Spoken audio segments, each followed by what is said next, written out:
कल वाला मैच भी बहुत करीब आके बड़े क्लोज जाके, कैसे एनालिसिस करेंगे आप इस पूरे 5 मैचेस का कि दफाई चैंपियन है और वो अभी तक एक विन नहीं ले सकी है? देखिए, जब इस तरह की पिचेस होती हैं, जब बैटिंग फ्रेंडली हो, उसके ऊपर रन्स बनते हैं और दूसरी टीम के पास भी चांसेस होते हैं कि वो चेस डाउन कर सकें। जो कंडीशंस हैं उनका ज़्यादा फ़र्क नहीं पड़ रहा है। टाइम्स होता है कि पहली इनिंग और दूसरी इनिंग में एडवांटेज या डिसएडवांटेज होता है, तो ज़्यादा नज़र नहीं आ रहा। जो पहला ओपनिंग मैच था उसमें थोड़ा सा प्रॉब्लम आई थी, ड्यू पड़ी थी। उसके बाद तो ये 20 ओवर्स एक ही तरह की कंडीशंस हैं, रन्स बन रहे हैं। अगर आप 200 के करीब भी रन्स कर देते हैं तो दूसरी टीम जो है चैलेंज करती है और करीब जाती है। कादिर आगे भाई, जिस तरह आपने देखा अनफॉर्चुनेटली हारिस रोफ इंजरी का शिकार हुए। हारिस जब आ रहा था अपनी फॉर्म में, दोबारा उसकी फॉर्म को बात होती भाई जिसने उस मैच में बड़ी उम्दा बॉलिंग की, लेकिन हारिस का कितना समझ रहे हैं कि नुकसान होगा लाहौर कलंदर्स को और खासतौर पर पाकिस्तान को?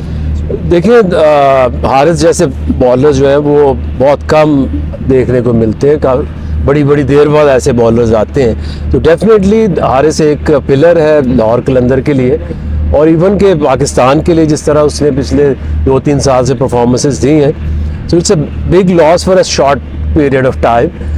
4 to 6 weeks he'll come and he'll come back very strongly. Shakeel आके भाई, लाहौर कलंदर्स के प्लेयर्स जैसे डेविड विल्सी भी इंजर्ड हो गए, फिर जॉर्ज लेंडी भी एक मैच के लिए अवेलेबल नहीं थे, तो आप समझते हैं कि जो प्लेयर्स की इंजरीज हुई हैं वो लाहौर के लिए अनफॉर्चुनेट थी? डेफिनेटली जब आपके जो मेन प्लेयर्स होते हैं, एक भी प्लेयर आपका कम हो जाए तो आपका कॉम्बिनेशन जो है वो उसमें प्रॉब्लम्स आती हैं। तो जब आपके 2-3 मेन प्लेयर्स अवेलेबल ना हो तो डेफिनेटली आपको फिर एक्स्ट्रा बर्डन पड़ता है प्लेयर्स के ऊपर और एक्स्ट्रा एफर्ट करनी पड़ती है। उस्मान आकिब भाई, ये बताएं कि फैंस से हमारी जब बात हुई तो वो बड़े मायूस हुए हुए हैं और कह रहे हैं कि लाहौर अभी तक कोई मैच नहीं जीता। ये बाकी वही पुराने वाले फेज में लाहौर की टीम जा रही है जो पिछले 4 सीजन में हुई थी स्टार्ट के, तो उनको कोई होप देंगे आप फैंस को कि वो अब मैचेस जीते अगले 5 और प्लेऑफ के लिए क्वालिफाई करें? देखिए, लाहौर की जो हिस्ट्री है उसमें सारी चीज़ें मुमकिन नामुमकिन से हम सबसे गुजर चुके हैं। 2021 में आपको याद होगा 6 मैच पाकिस्तान में हुए थे और लाहौर में 6 में से 5 मैच जीते थे। फिर वो कोविड आ गया, यूएई में चली गई और वहाँ सिर्फ हमें एक विक्ट्री चाहिए थी और हम 4 मैच हार गए। तो इसी तरह अगर हम क्लोज मैचेस हार रहे हैं, उसमें एक लाइन की एक बॉल इधर भी हो सकता है उधर भी हो सकता है, तो अगर 5 हार सकते हैं तो ये टीम 5 जीत क्यों नहीं सकती? भाई पिछले 2 मैचेस में देखा है सिकंदर रजा को जो है वो चांस नहीं मिला। काफ़ी बातें हो रही है कि सिकंदर रजा को सही यूटिलाइज नहीं किया, तो क्या आपके प्लानिंग के थी या सिचुएशन के हिसाब से सिकंदर रजा को नीचे रखा?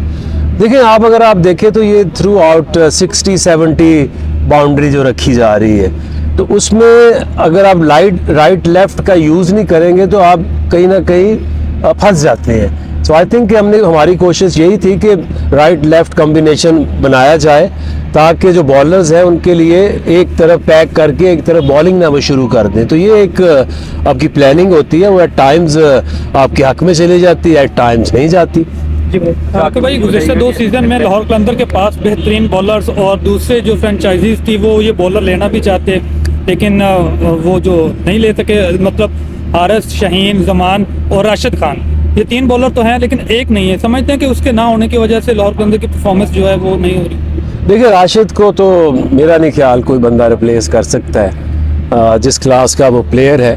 आई थिंक कोई भी टीम दुनिया को उसे मिस करेगी, हमने भी उसे मिस किया, बट जो रिसोर्सेज हमारे पास थे अगर आप उनको कंपेयर करें दूसरी टीमों से तो हमारी बॉलिंग जो फिर भी सबसे अच्छी थी। बट एट टाइम्स आपके जो क्लोज मैचेस आपकी फेवर में नहीं जाते तो इसका मतलब ये नहीं है कि आपकी टीम जो है वो वीक है। जी चिराग।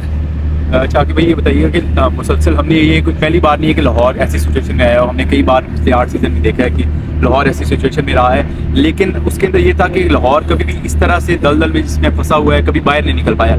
इस दफ़ा कोई उम्मीद लगा सकते हैं? दूसरा बताइएगा, प्लेयर्स के अंदर क्या उनका मोटिवेशन है कि वो कम बैक कर सकते हैं? देखिए, जो आपका पास्ट है उसमें आपके लिए लेसन्स होते हैं, वो अच्छे भी होते हैं और बुरे भी होते हैं। हमारे पास हर किस्म का लेसन है। जिस तरह से इतने सालों बाद बैक टू बैक कोई टीम नहीं जीती, तो ये सब प्लेयर्स को पता है कि वो कितने कैपेबल हैं और जो हमारा इन्वायरमेंट है वो ऐसा नहीं है कि 2 मिनट में मायूस हो जाए और 2 मिनट में एक्साइटेड हो जाए।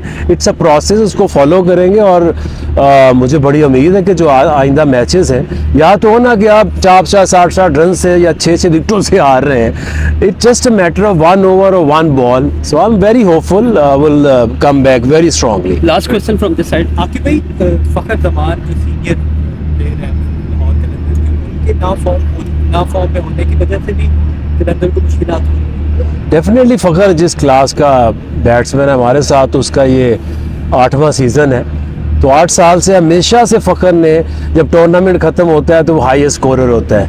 और फ़खर एक ऐसा प्लेयर है, मैच विनर है, वो करेगा तो मैच फिनिश करके आएगा। तो अभी भी 5 मैचेस हैं और फ़खर भी उधर ही है। So I think big inning is on the corner. Thank you very much. Okay.